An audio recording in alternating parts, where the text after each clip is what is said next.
All right, guys, this Rafael Devers trade is crazy. It really is. Every way you look at it, this trade's nuts. From the Giants' perspective, from the Red Sox perspective, one of the craziest trades we've seen this early in a Major League Baseball season, basically as far back as I can remember. But for this video, what I want to do is try to get inside the minds of both of these organizations, Buster Posey and the Giants, and then Craig Breslow and the Red Sox somehow, to figure out what they were thinking and why they eventually went ahead to make this trade, how this trade materialized, and why they did it. So let's start with the Giants first, because I think the reason they made this trade is much simpler to figure out, much quicker, much easier, much more fun to talk about even than whatever's going on over there with the Red Sox. And the big thing here is that Rafael Devers is just, really, really good. He's probably one of the 10 or 15 or so best hitters in baseball right now by WRC+. He's having the best season of his career, 148. He's still only 28 years old, 215 homers. Then his Giants debut, he ropes an RBI double in the third inning, has another hit later in the game, just looks happy as a clam the whole time, especially the introductory press conference, which I'm going to talk about again in a little bit in the Red Sox portion of this video.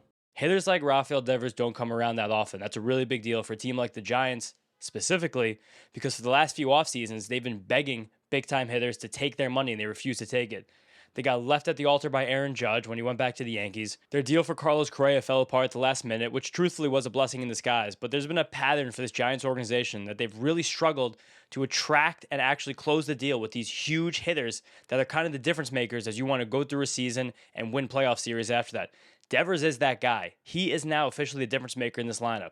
And the other big deal for this Giants team in acquiring Devers is that his contract isn't really that bad. I know the Boston Red Sox might disagree with you, and we're going to get to that in a second, but the fact that right now he's still only 28 years old, he's due about $250 million over 8 years for the rest of this deal. If Rafael Devers was a free agent right now in the open market, he'd probably get significantly more money than this. If not significantly, at least a good chunk more money than this. Juan Soto this offseason signed for 3 times more than Devers is due, and he's going to be signed through later in his career. Same with Vladimir Guerrero Jr., just took one $500 million. And I think the fact that this Devers contract ends when he's 36 years old, that's a really big deal. I think a lot of times people kind of get obsessed with the years and the AAV on these deals, especially for a guy like Devers that looks like he's probably going to be a designated hitter for the rest of his career. And of course, that takes down his value. But the fact that he's only signed up to 36, you're losing a lot of the potential downsides of player aging. Of course, Devers is likely to decline once he turns 31 or 32, like any hitter in baseball, any player in sports is likely to do. But the fact that you don't have to pay for those years from 37, 38, 39, 40, like the Mets are going to be paying Soto, like the Blue Jays are going to be paying Vlad Guerrero Jr., that's a huge win for this contract and something that makes it really, really palatable. Going off this Travis Sawchek tweet, Travis is a great writer from the MVP machine. This idea that the Red Sox had to get out from under this deal is silly.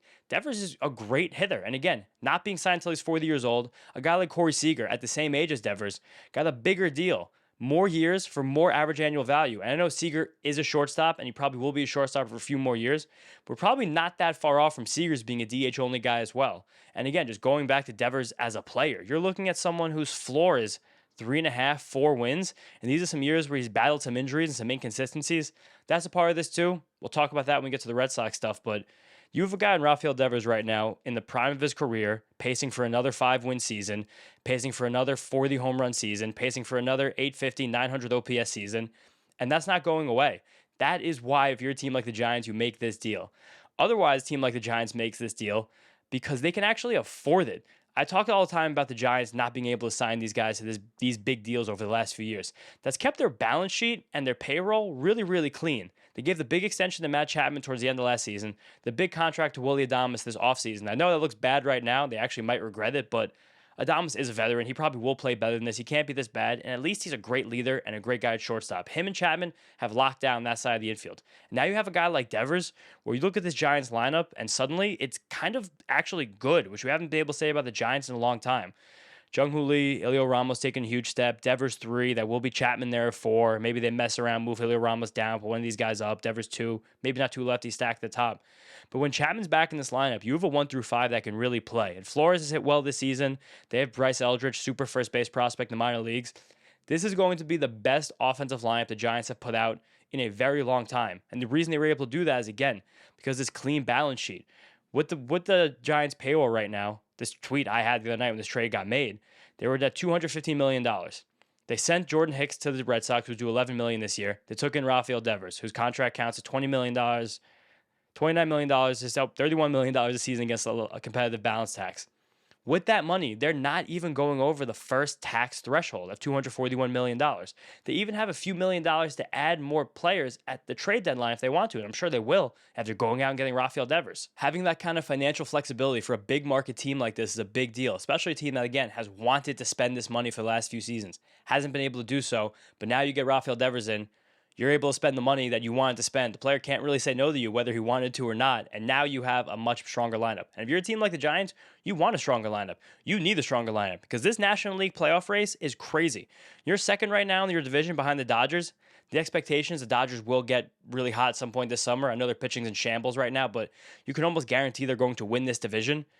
It's going to be a dogfight to stay alive in this NL wildcard race. I know right now the Giants are a game up, but the Padres are right there. The Brewers are right there. The Phillies, the Braves will get hot at some point. I don't know. They'll probably compete for that wild card.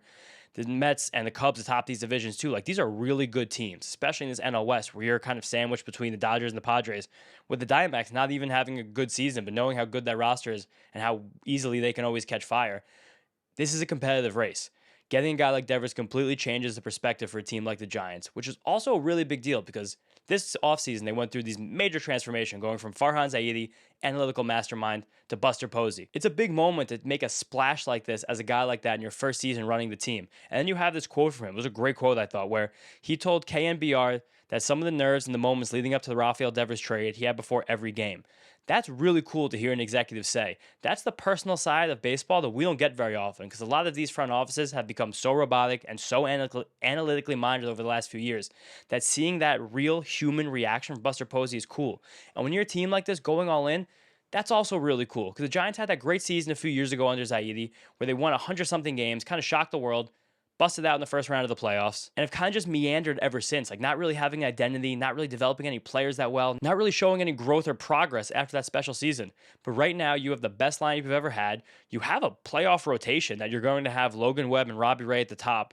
Birdsong and Landon Roop are good starters in the middle. Justin Verlander's on the IL. I don't know what you get from him, but you probably get back-end rotation stuff.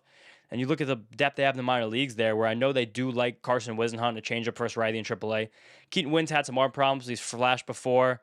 This bullpen's also quite good. Like, you have a real back-end mix here with Camilo Doval, Randy Rodriguez, Tyler Rogers, Ryan Walker if he gets right. Eric Miller can throw a little bit.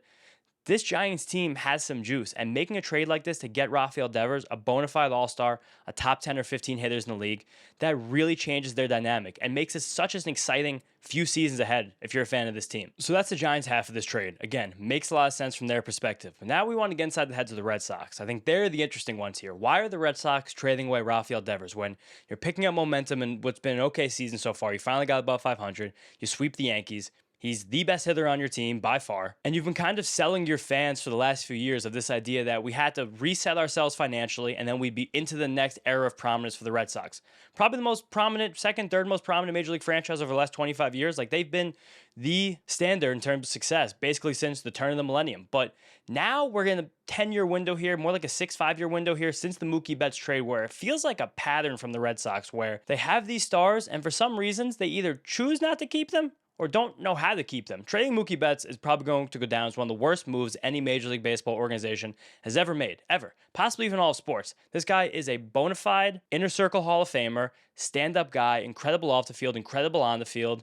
Kind of ironic given all this Devers drama that he went from outfield to infield to make do with the Red Sox, played shortstop for the first time as a professional just because they needed one and has been great there. But again, stop that. We're going to devil's advocate right now as to why the Red Sox might have thought this was the right move for them to make. And I think a big piece of this just comes back to the fact that Craig Breslow just got hired to be their lead executive, president of baseball operations, and he had no connection whatsoever to Devers. Devers was signed by Ben Cherington. He developed and debuted under Dave Dombrowski, and he was signed to his massive extension by Chaim Bloom. Right there, 1, 2, 3, the last 3 lead executives in Boston, no connection to Craig Breslow whatsoever. And then again, going back to this contract stuff, it is objectively a big contract for a designated hitter. It is. Again, now that we've seen these contracts get signed by Juan Soto, who's a corner outfielder, not very good at it, Vladimir Guerrero Jr., corner infielder, not very good at it, kind of similar to Devers, where Devers now has already taken that step to becoming a designated hitter.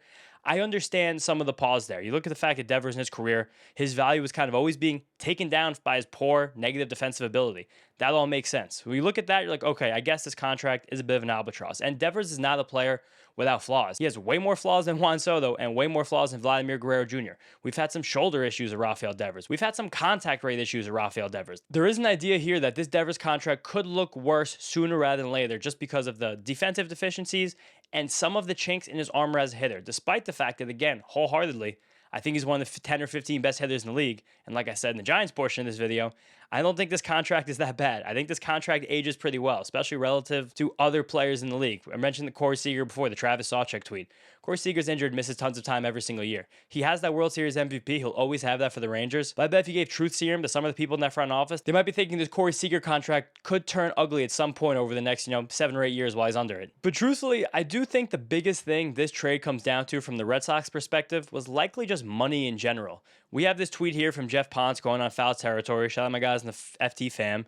That the Red Sox declined an offer for Devers that didn't include the other team taking 100% of the money, like how the Giants took 100% of the money. Just hearing that, I know Jeff Ponce said that. He didn't have any details at all, or at least couldn't share them, about what that return could have looked like relative to Kyle Harrison, Jordan Hicks, James Tibbs, and Jose Bayo, who they got back from the Giants, which is a bit of an uninspiring package I'll get to towards the end of this video. The fact that there was something on the table where less of the money was being taken, and they took the one where all of the money was taken, it seems like that was a huge part of the seesaw that swung in the favor of the Giants to actually get Devers.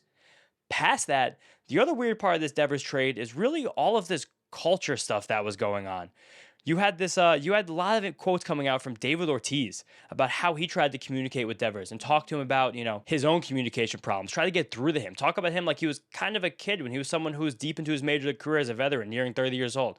Ken Rosenthal wrote a piece about that as well for The Athletic. And then you have Pedro Martinez coming from the cloud saying if anyone's saying that Rafael Devers was a bad teammate, that they're lying. And then saying that David Ortiz was wrong in the way that he was handling this whole situation with Rafael Devers. There seemed to be this fracture inside the Red Sox locker room, clubhouse, management, all this stuff about Devers, who he was, and what he actually meant to the franchise. And a lot of this also plays into the awkwardness that happened between Devers and the Red Sox first this offseason when they signed Alex Bregman and Devers said to finally third base is mine. And then in the middle of the season when he said, fine, I'm the DH. And then they asked him to play first base to fill in for Tristan Casas.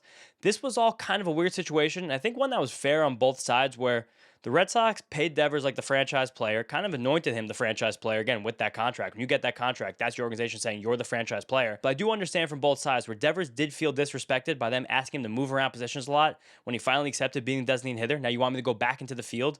And also that just not being the easiest thing. And he had a great quote about it here in June Lee's article. I think all of you guys should read June's article on Yahoo Sports about the total fracture inside the Red Sox organization that led to this trade, where Devers goes, I'm not certain what the issue he is and Breslow has with me. Devers said Breslow played 12 seasons in the majors, 2005, 2017. He played ball, and I would like to think that he knows changing positions like that isn't easy. And again, from Devers' perspective, he's like, you guys wanted to take me out of the field so badly, and now you want me to go back in the field so badly at a new position. If I wasn't good at the position I played my entire life, and Devers never played first base as a professional, he played more innings at shortstop than he did at first base as a professional coming up through the minor leagues. Why do you want me to do that now? I get that, I do. But I also understand it from the Red Sox perspective. You're the highest paid player in this team. You're supposed to be the leader. You're supposed to be the face of the franchise. You should be doing whatever we think is necessary to help this team win. So that division right there, I think, was a genuinely large piece of how this trade actually came to be. Then I think, as a very obvious clap back to all of these comments, Rafael Devers in his introductory press conference with the Giants is openly saying he'll play anywhere they want me to play. Third base, first base, DH. The Giants said that they'd like actually him to take some ground balls at first base. And he's like, I'm very willing to do that. That's what they want me to do. If that's what they want me to play. Major news flash here. I get that this is big breaking news, but it doesn't seem like these divorced parties really liked each other. And then it kind of got worse, where you have Wilyer Abreu doing his media availability before the Red Sox Mariners game. And he says, I'm going to do my part upon returning from injury and play wherever they need me. On third, DH, outfield, whatever. I'll be up for anything. That feels like a direct shot back at Rafael Devers. So again, we have Pedro saying he's a good teammate. We have Papi saying he's a bad teammate.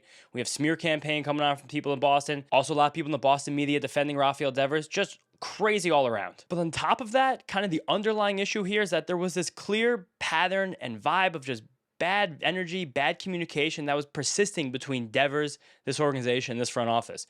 You have this great quote from Chris Cotillo here on Foul Territory again, that Devers didn't want to do appearances, media obligations, sponsorship stuff, which likely caused some frustration on the Red Sox end, which I think is true. If you're paying a player to be the face of your franchise, you probably want them to be literally the face of your franchise. But then also, there was this weird situation where as this Devers stuff was kind of reaching a fever pitch after Tristan Casas got hurt, President Sam Kennedy and owner John Henry flew to Kansas City to have a private meeting with Rafael Devers, where nothing got solved. He was back in the lineup that night again as a designated hitter. A lot of people are pointing to that instance as something that probably put this relationship fractured beyond repair. And there was another banger quote here from June's article. Again, everybody should read June's article where he sums it up nicely. What happened Sunday, the day Devers was traded, the trade, the scramble, the silence that followed represents just the latest fracture for a franchise quietly splintering behind the scenes. The Devers saga wasn't just about positional conflict or clubhouse drama. It was a symptom of something deeper, a Red Sox organization that has lost its alignment, its patience, and maybe its identity. So again, it really does feel like this was deeper than just money or just baseball, but really the way the Red Sox are going to be judged and evaluated on this trade is what happens next. Because they kind of blew the promise to their fans of, wait with us, we have a plan, we're going to develop from within, and then once we're ready to spend money again, we can't wait to spend money when they traded Mookie Betts because they gave Devers the big deal. Then this offseason, they had a great offseason. They got Garrett Crochet, extended him, signed Alex Bregman, who fit like a glove, and it did feel like things were getting better. I know the team didn't play that well through a good chunk of May and June, but you just swept the Yankees. You had the most momentum you had all year. Things felt like they were genuinely looking up. And then the rug gets pulled out from underneath you, and now look what the Red Sox fans are left with. This team kind of stinks at the moment, just to be respectful about it. Like, this lineup is not very good. You don't really want to see Abraham Toro penciled in as your two-hitter. I know Roman Anthony is great. He projects to be a superstar player for a long time, arguably number one overall prospect in baseball right now. He just got called up. But do you want your top prospect hitting third? And also, do you want this lineup that has one-third rookies? And then you got David Hamilton, Trevor Story, who's been terrible, Carlos Narvaez penciled as the four-hitter, a breakout catcher, a fun story, but the four-hitter right now, and a team that still is saying they intend to make the postseason? Really, to me, this just kind of feels like a Red Sox organization, like June did say so well in the article, again, third time, you guys got to read it, that really has lost its way since that last championship ring led by Dave Dombrowski. And ironically enough, Devers was the last active member on this team from that championship team. And the other funny part about this trade with Red Sox, Devers, Mookie Betts going back, Dave Dombrowski, this again puts the Red Sox directly back under the luxury tax.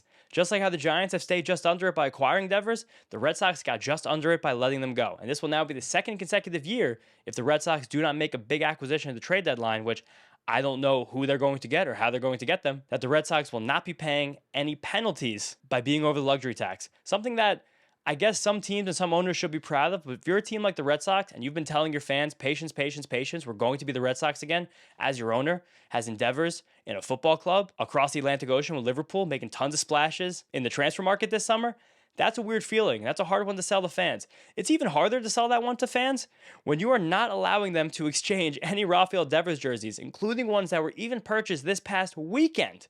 That's crazy to me. That is free publicity to get back into good favor with your fans. And the Red Sox are not doing that. And I understand that Craig Breslow and John Henry seem to be totally aligned. Alignment, complete alignment.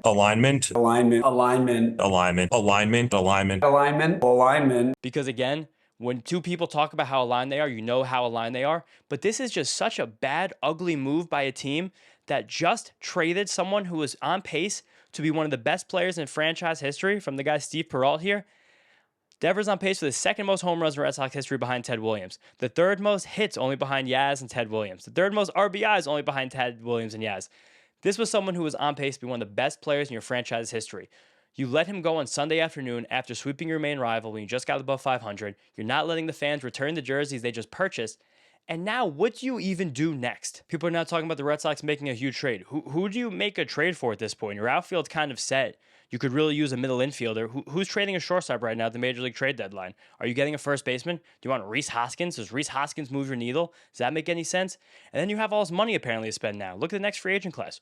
Who are you signing this free agent class? Kyle Tucker is the jewel of the free agent class, but if you look at your team, you know Roman Anthony's going to be a corner outfielder. You still have Jarren Duran, unless you trade him too. He's going to be a corner outfielder, and Ceddanne Rafael is going to be your center fielder. That was just the problem with trying to fill these guys on the roster at the same time. You don't really have space to make a splash in a guy like Kyle Tucker. Maybe you go out and you make a splash, you get a guy like Pete Alonso. I understand Pete Alonso, great player. You will not have to give him as many years as Rafael Devers. You probably don't even have to give him as high of an AAV as Rafael Devers, but then you're just swapping out Pete Alonso for Rafael Devers. Like now you're just kind of right back where you just started with, again, more flexibility. But is that what you were going for here? And in getting more flexibility and looking ahead to the next year's free agent class, you've now sacrificed this season kind of. Again, they're still steadfast. They're going to try and win. But the American League stinks. Like the Red Sox at 38 and 36 right now. I know standings don't matter. We're still in the middle of June. Who cares? You're in a playoff spot. You have every chance in the world to make the playoffs in a very, very bad American League, but you just traded your best player on the way to doing so. And again, I haven't even talked about the return yet because there's so many other interesting parts of this trade besides what the Red Sox got back. Jordan Hicks, when he comes back from injury, probably slots in as a good middle reliever for this team, a team that could use some more relief pitcher depth. Kyle Harrison is definitely the interesting part. When you're getting the other team to pay 100% of a contract on a star player like Devers, then you also get someone like Harrison, who's not that far removed from being one of the most exciting pitching prospects in baseball, does have tons of potential, but has never really been able to actually learn a third pitch. It's a good fastball. It's a slurvy thing. Changeup's never been consistent. Again, like this is someone that you hope you can develop, but that's also someone who's not really in the plans for this year, it seems like. He already got sent down to AAA. And the Red Sox weirdly actually have good starting pitcher depth. So again, you look back at the free agent class next year. Do you take a shot on Dylan Cease, who's had a very up and down year, very up and down career? Zach Gallen looks the worst he ever has. Maybe you throw the brag at Framber Valdez. Hey, Chris Sale, this is a good pitcher. Maybe the Red Sox use a guy like Chris Sale over the last 2 years. Maybe they should get rid of a mid-utility infielder like Vaughn Grissom in AAA. Try to get a guy like Chris Sale. That'd be a good trade for them to make, right? They also got a prospect in this trade, James Tibbs. He was a first-round pick last season. The Red Sox actually passed him over with their first-round pick to take Braden Montgomery. But Tibbs, it looks like a very high floor prospect with good swing decisions, good athleticism, decent power. He probably seems like a guy who profiles as a replacement or slightly better than replacement level major league outfielder. Like that is a good get. You get a first round pick from the last draft. You get a pitching prospect who's on the major league fringe, who looks like can become something over the next couple seasons as a starter, and you get 100% of that contract paid for. That's great. Again, at the end of the day, if I'm the Red Sox and I know I have to trade Rafael Devers and I get those three things back, 100% of the contract, Kyle Harrison, a decent prospect in James Tibbs, I'm like, you know what? I didn't really do that badly. That's what this video is about, getting inside their brains, seeing what they did, trying to understand it. But at the end of the day, to me, it still always comes back to this culture stuff where it seems like the Red Sox just didn't really like or respect Devers at this point after all of the drama that ensued through the early part of the season, the end of the offseason with the Bregman stuff, the change positions, all this nonsense. From the Breslow press conference after the trade, we have a number of young players who are in the big leagues and we're really excited about them. We're very deliberate and intentional about the environment we want to create. That's a crazy quote to me. That's him saying, I didn't want Rafael Devers to poison the well of these young players and make them not trust us as the front office. Where on the other hand, you have a guy like Alex Bregman, who's been right up front with these guys every single day, working with them as much as he can, being a true leader. But then, do you even want Alex Bregman to opt back into this contract? Will he want to opt back into his contract because he's having a great season before he just got hurt with that hamstring strain? And he has an opt-out after 1 year. I really don't know what actually the plan is for the Red Sox moving forward or what they're going to do or how they're going to make this make sense. Because even during this whole video, during this whole exercise, as I've tried to get inside their minds and think what they're thinking, it really doesn't make sense at all from my perspective. And I can't really figure out a way how in the short term, the next 2 or 3 years, this helps them get any closer to putting together a sustainable and consistently competitive baseball team. But thank you guys so much. That's the end of the video here. Trying to figure this out from both perspectives. Definitely a little bit of a different video style for the channel. Trying to try something new here. Hope you guys like it. Let me know. Not very dense fantasy baseball. Apologies for that. But this weekend, of course, we're going to get another waiver wire video. I'm pushing back the team ratings and roasting until next week. So take a look on my Twitter for that early next week. Probably sending out a tweet on Monday where I'll take the replies to that and rate people's teams. But again, thank you guys all so much for being with me. Appreciate your support, and I'll catch you next time.